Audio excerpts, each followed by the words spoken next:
Es la hora del terror. Suscríbanse ya y denle a like para no perderse ninguna historia.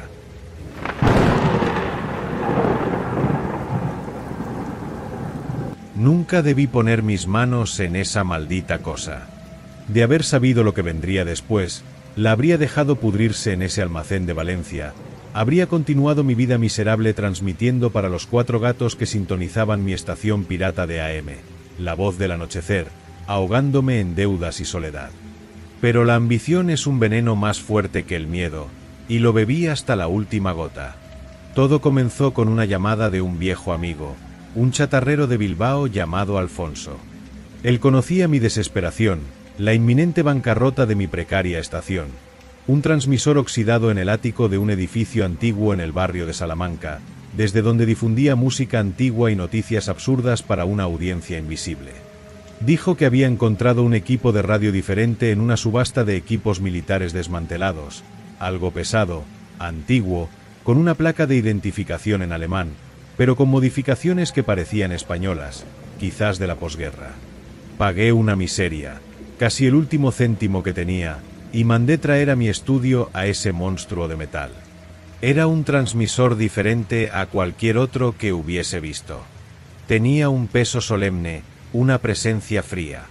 Las perillas eran de hueso o marfil, y el dial principal, donde debería marcar la frecuencia, no tenía números, solo una aguja que se movía sobre una escala grabada con símbolos que no reconocía. Olía a aceite viejo, a polvo de décadas y a algo metálico, como el aire después de un relámpago. Lo instalé con dificultad, reemplazando mi equipo defectuoso, y esa noche, con el cielo de Madrid soltando una llovizna fina, encendí al monstruo. El sonido no fue el habitual siseo seguido del silencio antes de mi voz. Fue un suspiro profundo, un susurro proveniente de un pulmón gigantesco y vacío. La luz tenue del estudio pareció oscurecerse, concentrándose en el dial. Y cuando comencé a hablar, mis palabras salieron diferentes, ecoando como si estuviera en una catedral subterránea. No había la retroalimentación normal, ninguna señal en la radio de prueba que tenía al lado. Pensé que lo había quemado, que había tirado mi dinero. Fue cuando sonó el teléfono. La voz al otro lado era un hilo, un susurro de papel de seda. Era una señora mayor, doña Carmen, mi única oyente fiel de Málaga. Parecía confundida, maravillada. Dijo que mi voz había sonado tan clara esa noche, tan cercana, como si yo estuviera sentado a su lado en la sala, y no saliendo de una radio. Llegaron otras llamadas, pocas, pero todas con la misma perplejidad. La calidad era sobrenatural. Y entonces, al final de la transmisión, cuando ya me despedía, oí el primer susurro. No vino de los auriculares. Vino del aire mismo, del espacio vacío detrás de mí, una voz granulada, como si estuviera hecha de arena y estática. «Gracias», dijo la voz. Hacía tanto tiempo que no oía una voz de los vivos. Apagué todo tan rápido que casi rompo el interruptor. Lo atribuí al cansancio, a la imaginación recalentada de una noche estresante. La noche siguiente, la tentación fue mayor que el miedo. Encendí el transmisor nuevamente. Esta vez, los susurros comenzaron antes, entrelazados con la música que sonaba. Eran fragmentos, trozos de conversaciones perdidas. «¿Dónde está mi anillo? Dile a María que la perdono». Mensajes inocentes, incluso melancólicos. Yo era un médium involuntario, un operador de una centralita para el más allá. Y entonces, la audiencia comenzó a crecer. La gente hablaba de la increíble claridad, de la extraña atmósfera de las transmisiones, de los escalofríos que sentían. Aparecieron patrocinadores locales, pequeños, pero reales. El dinero, por primera vez en años, fluía. El chantaje comenzó de forma sutil. Un susurro más insistente durante una pausa. Él esconde el dinero en el neumático viejo en el patio. Era una voz áspera, rencorosa. Al día siguiente, la esposa de un pequeño comerciante de Sevilla me llamó, furiosa, preguntando cómo sabía yo del dinero que su marido desviaba. Yo no lo sabía, pero las voces sí.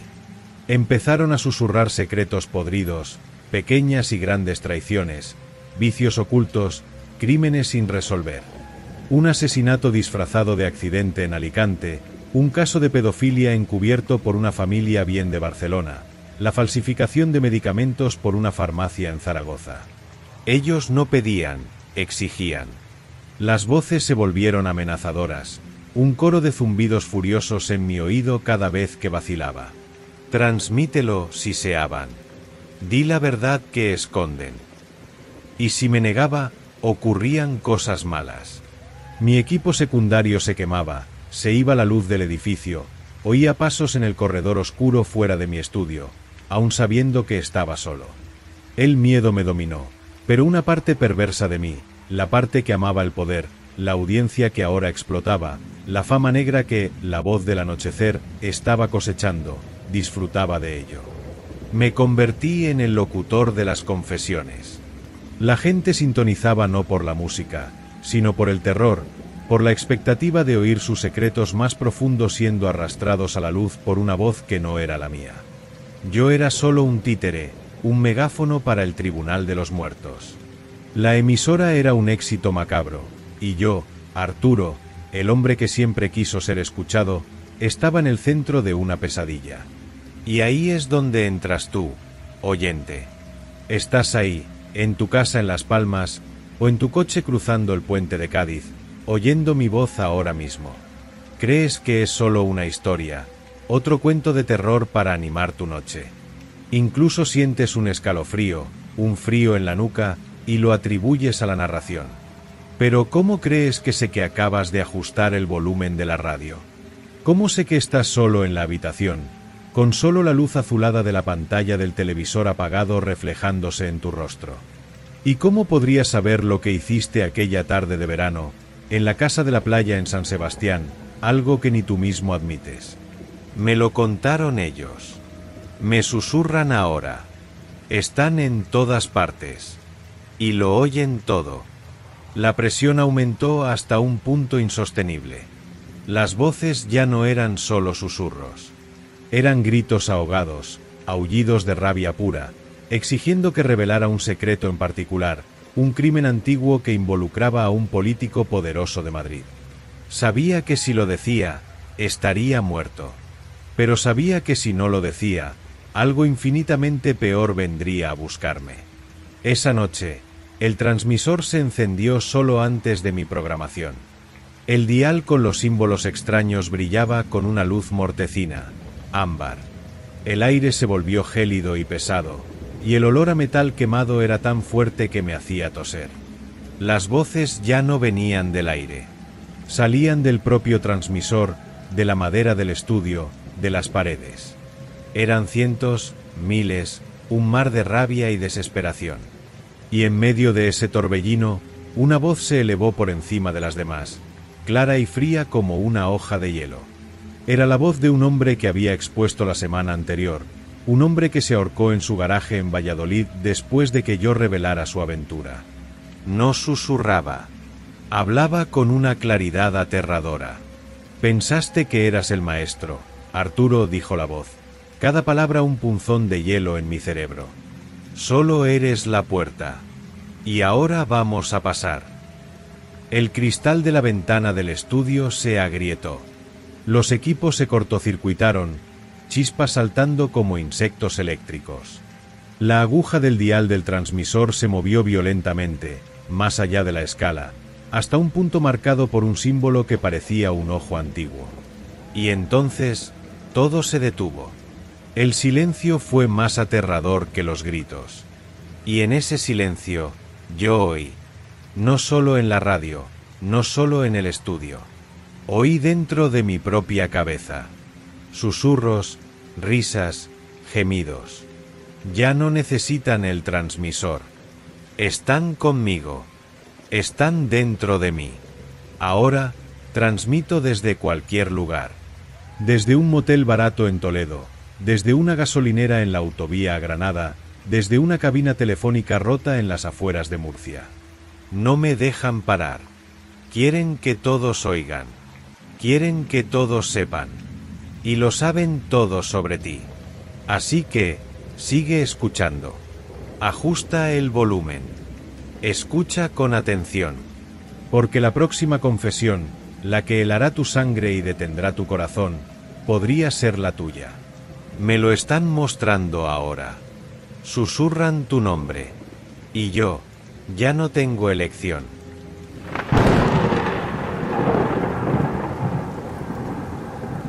La cosa más aterradora que he sostenido en mis manos no fue un arma, sino una cámara. Una vieja Polaroid SX70, color crema quemada, que encontré en una tienda de segunda mano en Barcelona, escondida entre trastos de una vida que alguien quiso olvidar. Yo, Eduardo, un fotógrafo de crímenes reales que se especializó en capturar la miseria ajena, debería haber sentido asco por esa reliquia kitsch. En cambio, una compulsión enfermiza me hizo comprarla. Era como si me llamara, susurrándome que tenía una historia que contar, la única historia que realmente importaba. La historia del final de mi hermana, Isabel. Isabel desapareció en Valencia hace 10 años. El caso se enfrió, se convirtió en un archivo polvoriento y luego en polvo. La policía local sugirió que simplemente había decidido desaparecer, pero yo sabía que no.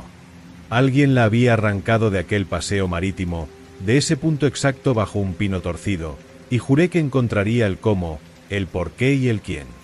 La obsesión me consumió, me costó mi matrimonio, mis amigos, mi cordura. Y entonces llegó esa cámara. La primera foto fue un accidente. Apunté la Polaroid hacia el vacío de mi apartamento en Madrid, solo para probar si funcionaba. El flash se disparó con un destello sordo, y el cartucho expulsó la foto en blanco. La agité, como se ve en las películas, y la imagen comenzó a revelarse. No era mi sala de estar vacía. Era una mujer, de espaldas, su cabello oscuro idéntico al de Isabel, pero su postura era incorrecta, demasiado rígida. La imagen se formó por completo, y la dejé caer al suelo. Estaba tendida, desnuda, sobre una alfombra barata, los ojos muy abiertos y vidriosos, un hilo de sangre oscura que le escapaba del labio. El fondo era irreconocible. Era lo último que aquella mujer, quienquiera que fuera, había visto en el lugar donde yo estaba. El último momento de su vida, impreso en químicos y terror. El descubrimiento me llenó de un horror viscoso, pero también de una esperanza enfermiza. Ya no necesitaba investigaciones, pistas, testimonios. Solo necesitaba apuntar y disparar. Llevé la cámara a Valencia, al paseo marítimo. Mis manos temblaban tanto que apenas pude encuadrar el pino. Disparé. La foto salió, y cerré los ojos, rogando ver a Isabel con vida, quizás siendo llevada, una matrícula, un rostro. Cuando miré, un grito se quedó atrapado en mi garganta. La foto mostraba a Isabel, sí. Sus hermosos ojos marrones estaban llenos de un terror primordial, la boca abierta en un último grito silencioso. Pero no mostraba el rostro de su verdugo. Mostraba solo una sombra alargada e imposible, sin forma definida, flotando sobre ella, con un único detalle nítido, una mano blanquecina y delgada como una rama seca posada en su hombro, sus dedos afilados hundiéndose en su piel. Y detrás de la sombra, un vacío, una oscuridad que no era la noche, sino la simple ausencia de todo. La entidad. La causa.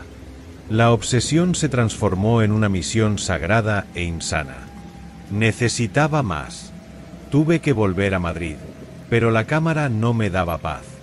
La llevaba a todas partes. En un bar de Sevilla, fotografié a un hombre bebiendo una caña. La foto reveló su cráneo aplastado contra la barra de zinc. En un parque de Bilbao, una foto de un niño en un columpio mostró su pequeño cuerpo inmóvil bajo las ruedas de un coche. Cada imagen era un relámpago de agonía final, un robo de la privacidad más absoluta. Era un voyeur del momento más íntimo de extraños, la muerte. Y con cada flash, sentía un cambio en el aire. un frío que no era del viento, un peso que me observaba. Y entonces comenzaron los sueños. Sueños sin forma, solo la sensación de estar siendo ojeado, como las páginas de un álbum.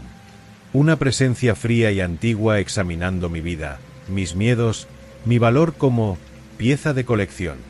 Me despertaba con olores, el olor metálico de la sangre de la foto del bar, el perfume barato que usaba Isabel.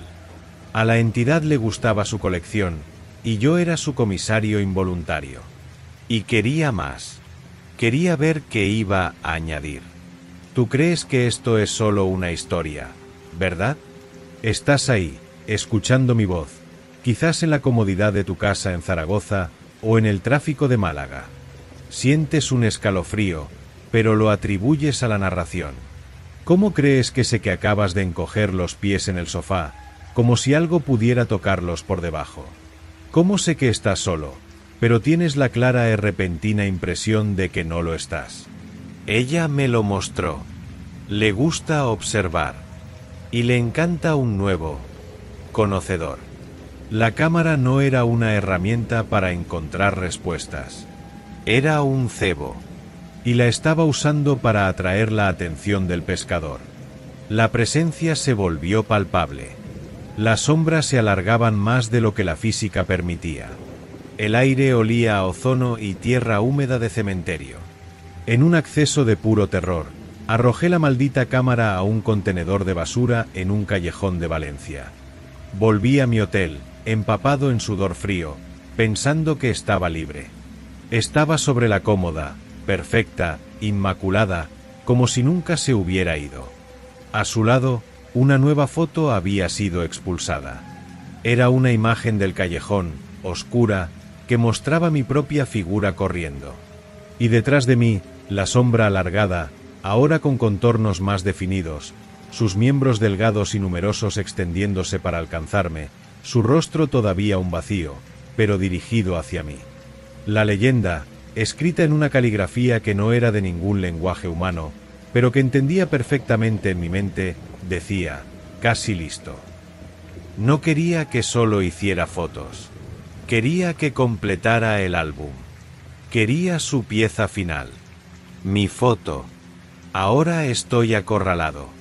Escribo esto desde un motel barato en la carretera a Toledo, pero huir es inútil. La cámara está aquí, en la cama. El olor a sangre vieja y flores mustias es sofocante. Las luces parpadean, y en las pausas de oscuridad veo sombras de su colección, la gente de las fotos, sus ojos vacíos observándome, esperando para hacerme compañía. Ella está aquí ahora. Siento su frío en mi espalda, el peso de su mirada fija en mi nuca. No me matará rápidamente. Posará. Querrá la composición perfecta. El último retrato. Ella se mueve. Es tu turno de sentir. Ajusta el volumen. Escucha con atención. Mira hacia la oscuridad de tu habitación. ¿Estás realmente solo? La cámara ya está contigo. Solo está esperando el flash.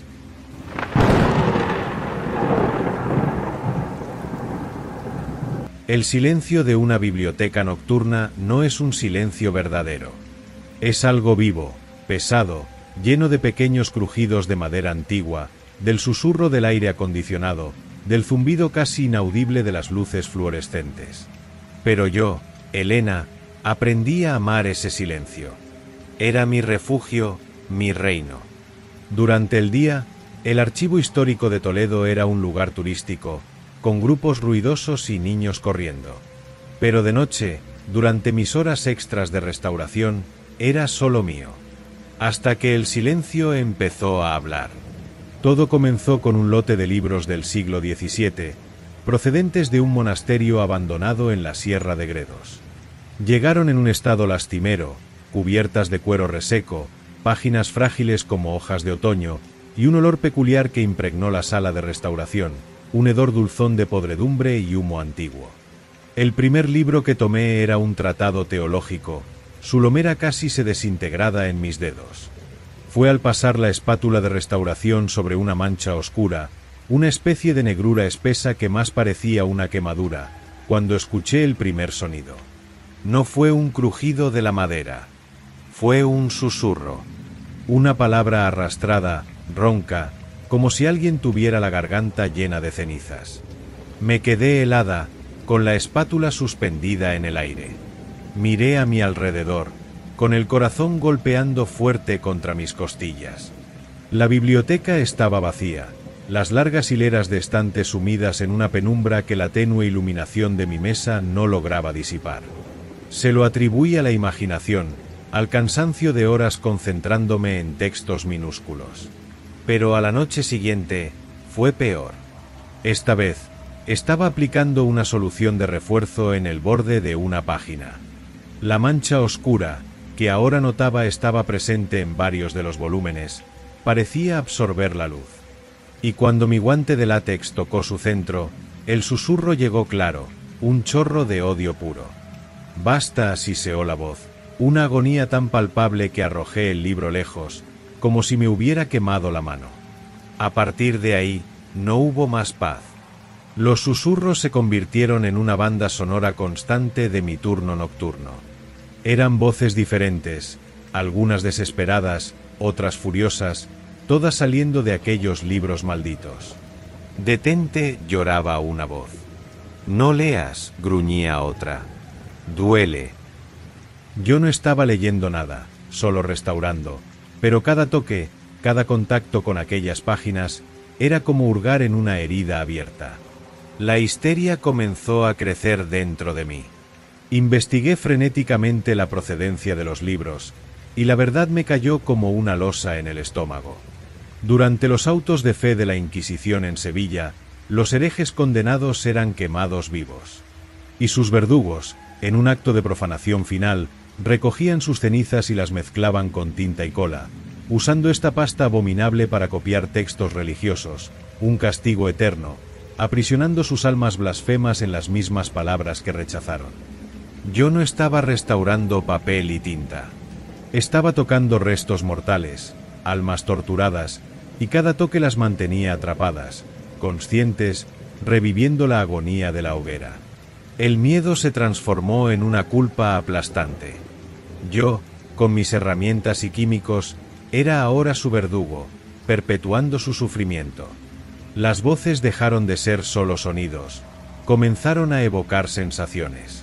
Un calor súbito y seco cerca de los libros, el olor inconfundible de carne quemada superponiéndose al moho. Una vez, al levantar la cabeza, juré haber visto la silueta de una figura carbonizada, retorciéndose entre los estantes, sus ojos vacíos fijos en mí, llenos de una acusación silenciosa. Y empezaron a culparme. «Tú nos mantienes aquí», susurraban al unísono, una sinfonía de tormento. «Tu mano es la llama ahora. Detente, o libéranos». Pero ¿cómo liberar a alguien de una prisión así? La locura se instaló. Evitaba tocar los libros, pero una fuerza mayor que mi voluntad me llevaba hasta ellos, como un médico obligado a tratar a un paciente terminal y contagioso. Y es ahí donde entras tú en esto. Estás ahí, escuchando mi voz, tal vez en tu acogedora casa en Santiago de Compostela, o en el coche, atrapado en el tráfico de Madrid. Sientes un escalofrío, un frío en la espalda, y piensas que es solo la historia. ¿Cómo crees que sé que acabas de mirar por encima del hombro, hacia la sombra detrás de ti? ¿Cómo sé que la luz parece haberse vuelto un poco más tenue, el aire un poco más pesado? Ellos me muestran. Ya no están solo en los libros. Han aprendido a ecoar y adoran a un nuevo oyente. Tu atención, tu miedo, es como abrir una ventana para ellos. Ahora estoy encerrada aquí, en el archivo.